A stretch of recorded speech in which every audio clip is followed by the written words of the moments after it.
Video allow নেই বলা হচ্ছে না। 5 দিন আগে এসেছিলাম, আপনারা বলেননি কেন? বাইরে গিয়ে ভিডিও করে আসুন, কথা বলে নিচ্ছি আপনার সাথে। আসুন, আপনি আসুন, এখানে বসুন। আমি কেন আপনার রান্নাঘরের মধ্যে কি বলবো? ওটাই রিপেয়ার সেন্টার। রিপেয়ার সেন্টার, ওটা রান্নাঘর। ওখানে খান, আপনি খান, ঘুমিয়ে থাকেন। আপনি বন্ধ করুন, আসছি।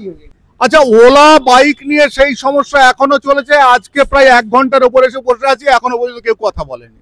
আর আমার পাশে রয়েছেন, মানে এনাকে রীতিমত ভোগানো, মানে গাড়ি কিনেই যাচ্ছেন।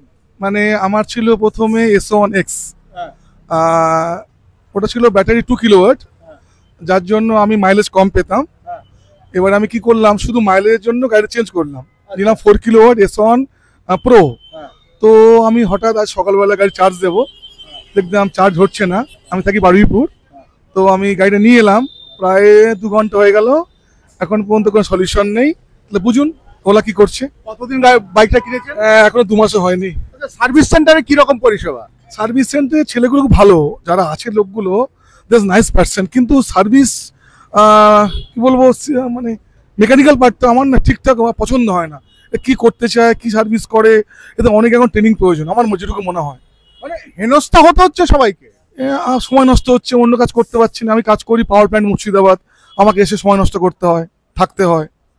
দেখলেন তো, মানে আপনার নামটা কি একটু বলুন? দিব্যেন্দু নস্কর। দিব্যেন্দু বাবু, তিনি কিন্তু এই একই সমস্যায়। আমি দেখাচ্ছি, আমার এই দেখুন স্কুটি, আমার এই স্কুটি, আর দেখুন কেউ নেই। এতক্ষণ ধরে এসছি, কেউ কথা বলছেন না আমার সঙ্গে। বলছি ভাই, আপনি এখানকার না? হ্যাঁ, আচ্ছা বলছি কেন সারানো হচ্ছে না? আপনার ম্যানেজারকে ডাকুন না, কে আছেন সার্ভিসে। এতক্ষণ ধরে, মানে দীর্ঘক্ষণ ধরে এখানে শুধু অপেক্ষাই করে আছে। এখানকার অপেক্ষা ছাড়া আর কোনো বিষয় নয়।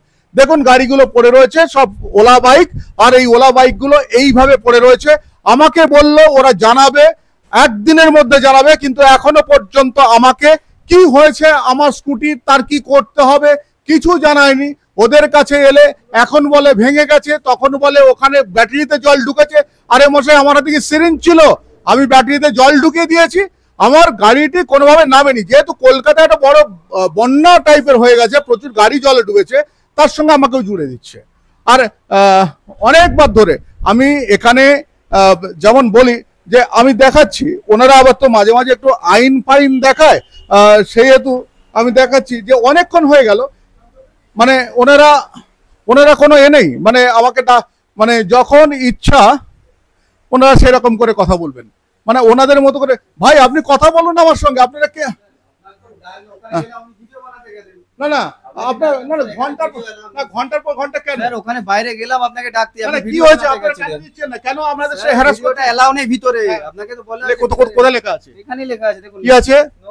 No video and photo. বন্ধ করুন, ভিডিও এলাও নেই। বাইরে গিয়ে আমার বাইকটা ভেতরে আছে। কি করছেন? কথা বলুন। ভিডিও বন্ধ করুন, কথা বলুন।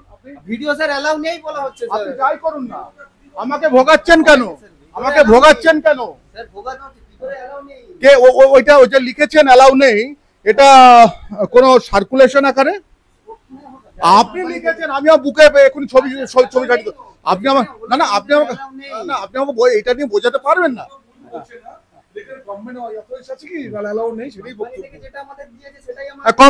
কোম্পানি থেকে বলেছো তো যে গাড়িটা খারাপ হলে ঠিকঠাক টাইমে। ভিডিও বন্ধ করুন, ভিডিও বন্ধ করুন। হ্যাঁ, গাড়িটা খারাপ হলে ঠিকঠাক টাইমে দিতে হবে তো, ফেরত দিতে হবে তো।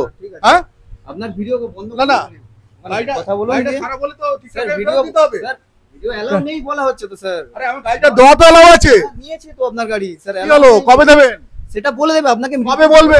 আমি ভিডিও বন্ধ করব। এই যে আমি 5 দিন আগে, না এখান দাঁড়িয়ে বলুন, আমি 5 দিন আগে ভিডিও এলাও নেই বলা হচ্ছে না। 5 দিন আগে এসেছিলাম, আপনারা বলেননি কেন? বাইরে গিয়ে ভিডিও করে আসুন, কথা বলে নিচ্ছি আপনার সাথে। আসুন, আপনি আসুন, এখানে বসুন। আমি কেন আপনার রান্নাঘরের মধ্যে কি বলবো? ওটাই রিপেয়ার সেন্টার। রিপেয়ার সেন্টার, ওটা রান্নাঘর। ওখানে খান, আপনি খান, ঘুমিয়ে থাকেন। আপনি বন্ধ করুন, আসছি। আচ্ছা ঠিক আছে, আমি আসছি, দেখছি যে ওনাদের রান্না করে আমাকে ডেকে পাঠায়। যেখানে রান্না করে, যেখানে ঘুমোয়, যেখানে বসে খায়, বলে ওটা ওদের রিপেয়ারিং সেন্টার। ওটা কি রিপেয়ারিং সেন্টার আমি সেটাও বুঝি না। আর দেখুন এত বাইক এইভাবে যেভাবে পড়ে রয়েছে, আর এই ভাইদের সঙ্গে কত ঝগড়া করবো? না এদের সঙ্গে তো ঝগড়া করে লাভ নেই। ওলা যে কোম্পানিটা রয়েছে, তারা অ্যাকচুয়াল আমাদের টাকা নিয়ে কি করতে চাইছে, সেটাই হচ্ছে বড় ব্যাপার। আমরা এখানে, আমার স্কুটি একদম ডেড হয়ে গেছে, সেটাকে বলেছি কি করতে হবে, এখনো পর্যন্ত জানাচ্ছেন না। ওনারা একবার বলেন তলা ফেটে গেছে, একবার বলে জল ঢুকেছে, ঢুকলো কি করে, সেটা নিয়েই বড় প্রশ্ন। ঠিক আছে, আমি নিঃসন্দেহে আপনাদেরকে আবার জানাবো আমি শঙ্কর রয়েছি আপনাদের সঙ্গে।